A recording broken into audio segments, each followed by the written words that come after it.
a ka ma shumë pesh tek ti si angel investor ose si juri në shumë kompeticione startupet?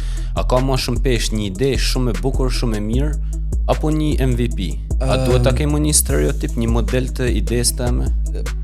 Përpara se sa të bësh MVP-n, ajo që ka më shumë rëndësi është që unë kam bërë dhe një masterclass për këtë, është validimi i idesë. Shkurtimisht, gjithë ideja është që po mendon një problematik të caktuar që e ka një tip klienti të caktuar.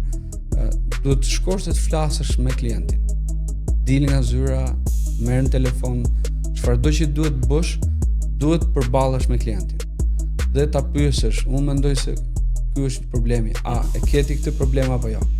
Nëse e ke, si po e zgjidh aktualisht? Çfarë të pëlqen, çfarë nuk të pëlqen nga zgjidhja aktuale? Që të kuptosh si do pozicionohesh. Pastaj do pyesësh cila do ishte zgjidhja ideale për ty.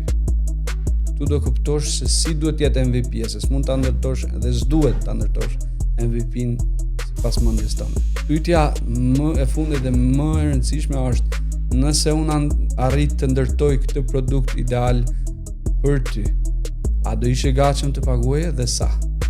Nëse klienti nuk është i gatshëm të paguajë, nuk ekziston problem për ty. Ekziston një problem, po është problemi i klientit, nuk është problemi yt.